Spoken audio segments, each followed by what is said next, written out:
In this video, I want to share with you 5 tips to help you be successful on YouTube. And here's a hint, none of them have to do with making videos. YouTube Simplified. Hi, and welcome to Creator Fundamentals. My name is Dan Courier, and it is my mission to simplify YouTube so you and I can grow together. And if you'd like to continue to see videos and live streams that can help you simplify YouTube, make sure you click that subscribe button and the bell notification icon so you don't miss future content.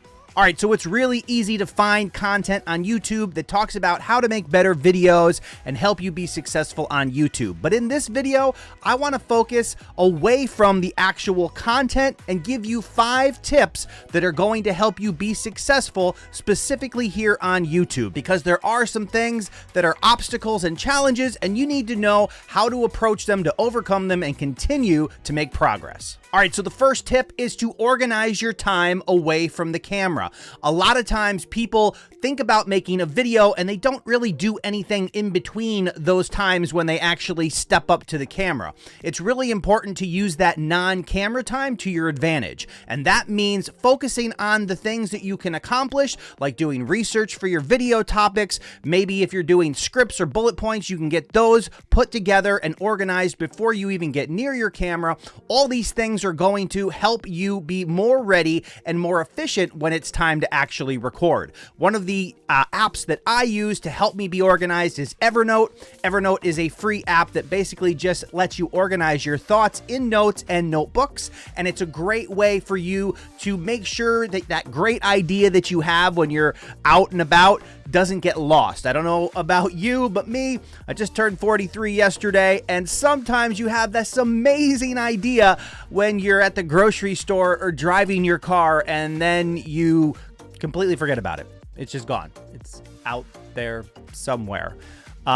To prevent that from happening, you can actually use an app like Evernote to quickly jot it down. Evernote even has an app that you can use on your Apple Watch if you happen to have one that lets you just push a button and record your messages. You can also record directly into Evernote on your phone as well. So if you want to keep track of those thoughts, those little pieces of wisdom that pop into your head at random times, using something like Evernote can help you get all that stuff organized and help it to actually find a spot in your next video. Now, my next tip kind of ties into the first one a little bit in terms of being prepared ahead of time, and that is finding a designated spot to record. One of the things that was an absolute game changer for me and something that allowed me to take advantage of a trending opportunity before anybody else could get to it was the idea of having a dedicated place to make my videos. Having your camera set up and ready to go, knowing exactly what your lighting is going to look like, is super powerful in lowering the barriers that often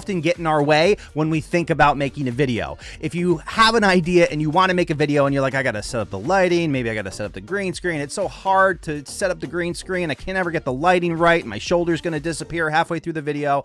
All those things are eliminated if you take the time to just carve out a little area somewhere in your home that you can get everything set up and leave it there. So that way, all you have to do, come in, turn on your lights, turn on the camera, and start talking. All right, tip number 3, success is not measured by your high points. It's measured by how you respond to your low points. You have to recognize that YouTube is extremely hard. My brother with his channel, This Life Outdoors, is about to hit 10,000 subscribers and 1 million views in just 6 months. So he's been experiencing those highs. But one of the things that we talk about is how to deal with the aftermath of that. At some point, your channel is not going to be at that highest point, and you're going to have to keep moving forward. And it's really important to understand that those low points will come, and you don't want them to get you discouraged to the point where you give up. So understanding that they will come ahead of time will kind of help you and mentally to be prepared for them, even though they don't feel good when they're happening. I've gone through a number of them between this channel and my other channel. They're never fun. But the important thing is that we don't panic, we don't lose sight of the long-term goals that we've set for ourselves, and we continue to move forward and put out content. Sometimes that involves experimenting. There's nothing wrong with trying to get those numbers up, whether that means putting in an extra video for a week or trying a different topic or a different approach. All of those things are completely appropriate in that situation, but you just have to be prepared when they don't quite work out the way you want them to perform. And I think that having that idea ahead of time is really going to help, steer the ship through the storm, so to speak, to make sure that you make it out of the other end. Explore other creators in your niche, see what they're doing, see what has worked, and it's okay to use them as inspiration. One of the biggest things, one of the struggles that I had when I first started is that imposter syndrome, or the idea that you're a copycat of somebody else, and it kind of keeps you from wanting to watch other people's content because you're afraid that you're going to mimic them or copy them, or your content's going to be too closely related to them, and it just scares you away. It's completely appropriate and fine to look at other channels for inspiration. Obviously, you don't want to copy them verbatim, but you can look to see what types of content they are covering, and also try to see which of those particular topics are resonating with the audience, your niche that you are both targeting. One of the things that you can do if you're concerned about chasing another creator's videos, like they put out a video, you put out one of the same topic, which is, there's nothing wrong with that. You can certainly do that, and perhaps you may be able to tap into some success that they're having. But if they're a bigger channel, you can go to their channel and look at the videos they were putting out a year ago. Maybe you're a year or two behind them. You can go back to that year and just see if any of those things are still relevant. Obviously, depending on the topic, there's going to be some trending type stuff that may not be relevant anymore. But if they're like tried and true topics that are ageless, then you can definitely go back to their previous year's library and see which of those you might be able to refresh for the current year. Odds are, even if they had success on those videos a couple years ago, the success of those particular videos is probably starting to decrease or diminish, and it might be your opportunity to make the replacement for their video because they've moved on to other topics and those sorts of things. So that can be a really great way to kind of prepare your content to find those ways to be even more successful here on YouTube. All right, tip number 5, and I think a lot of people lose sight of this way too often, is have fun. Why are you doing this on YouTube if it's stressing you out? You really need to find a workflow and a schedule and a consistency that you enjoy.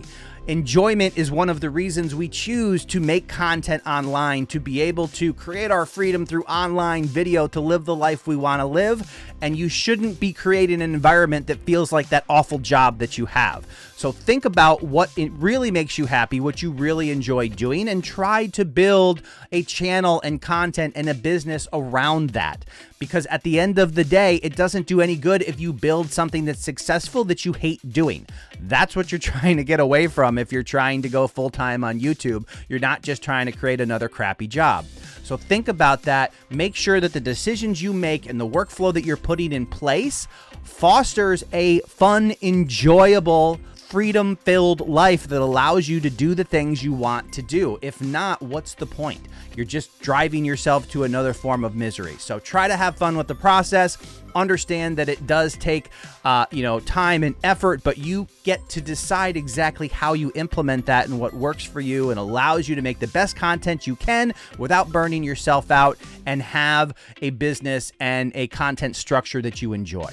Hey, I hope you found this video helpful. This video has been sponsored by TubeBuddy. I love the people over at TubeBuddy, and I love the product that they've created. If you don't know, TubeBuddy is the #1 browser plugin for managing and growing your YouTube channel.